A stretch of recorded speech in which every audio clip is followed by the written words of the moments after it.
संडेच्या दिवशी मुले घरामध्ये बसून बसून कंटाळा आल्यामुळे काही दिवसापूर्वी आम्ही वाशी येथील एक एक्झिबिशनला गेलो होतो सिडकोच्या. थायलंडचं एक्झिबिशन होतं. खरंच खूप छान होतं. आतमध्ये गेल्यावर बऱ्याच आम्हाला गोष्टी तिथे दिसल्या एक्झिबिशनमधल्या. तेव्हा आता बघा आम्ही आतमध्येच जात आहोत. इकडे हे एक्झिबिशन आहे. हा पूर्ण त्यांची लॉबी आहे सिडकोची. नंतर हे बघा हे थायलंडचं ॲक्च्युली जूनचा व्हिडिओ आहे, पण तो मी आत्ता डाउनलोड करत आहे. थायलंडचं एक्झिबिशन हॉल नंबर 2मध्ये एक्झिबिशन होतं, पण तिथे थायलंडचं असं काहीच नव्हतं. एक्झिबिशन हे नॉर्मल फर्निचरचं वगैरे होतं. थायलंडच्या ह्या फक्त इयरिंग्स, क्लिप्स अशा काही काही गोष्टी होत्या. हे बघा आम्ही आतमध्ये एंट्री करत आहोत. आतमध्ये तिकडे आम्ही जात आहोत. हा पूर्ण पार्ट आहे. खूप मोठा एरिया आहे सिडकोचा, वाशीमधील खारघरचा. हा बघा प्रदर्शन केंद्र सिडको. वाशी आता पहिल्यासारखं नाही राहिलं आहे, एकदम खूपच सुधारलेलं आहे. खूप छान आणि सुंदर आहे वाशी. ही अशी ॲज इट इज तिथे गर्दी होती. हे बघा मोठे मोठे कार्पेट्स, सोफा, म्हणजे असं मला काय नवीन असं काही वाटलं नाही. नॉर्मलच सगळ्या गोष्टी होत्या, पण त्या खूप एक्सपेन्सिव्ह आणि महागड्यासुद्धा होत्या. हा पार्ट आहे, हा मला खूप छान वाटला. मुलांनी पण तिथे फार बसून एन्जॉय केलं. ॲक्च्युली फोटो अलाव नव्हता, तरीसुद्धा मी व्हिडिओ थोडाफार काढला. हे सोफे हे खूप महागडे सोफे होते, एक्सपेन्सिव्ह. आपल्या डेलीच्या घरामध्ये कितपत हे येतील हे मला थोडंसं डाऊट होता साईजमुळे, पण तरी मला एन्जॉय केलं आम्ही हे एक्झिबिशन.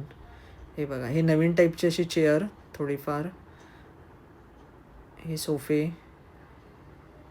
सोफा, हा टीपॉय, हा पण खूप छान मला आवडलेला सोफा. त्याचबरोबर हे असं मोठं एक्झिबिशन, गर्दी बऱ्यापैकी होती तिकडे.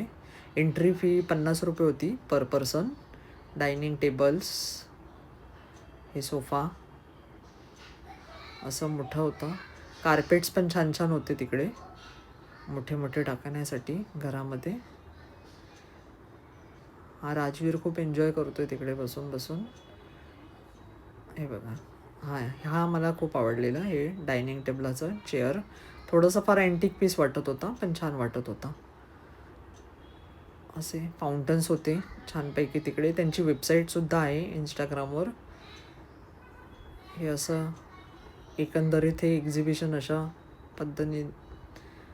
पद्धतीचं होतं. छान वाटत होतं.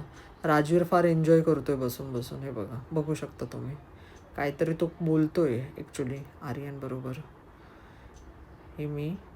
हे असे डायनिंग, हे आपण जेव्हा गॅलरीमध्ये वगैरे असं ठेवू शकतो चहा पिण्यासाठी. तिकडे एक छानपैकी असं एक हे पण होतं, झोका, पाळणा मस्त होता. हे पण असं काहीतरी अँटिक पीस होतं ठेवण्यासाठी, खूप छान वाटत होतं. हे बघू शकता, हा पण खूप सुंदर झुला होता. रेड कलर, लाल कलर आहे. हे डायमंड्स असे लावलेले त्याच्यावर. हे नंतर असे फोटो फ्रेमच्या ठिकाणी सुद्धा आम्ही गेलो. हे बघा कृष्ण भगवान, राम, गणपती बाप्पा मस्तपैकी. खूप सुंदर फ्रेम होती, पण ती खूपच महागडीसुद्धा होती. त्याची आम्ही प्राईज विचारलं तर एकंदरीत 60,000 रुपये ते प्राईज बोलत होते. हा डॉग अशा पद्धतीने, वाव पॅरोट, अशा पद्धतीने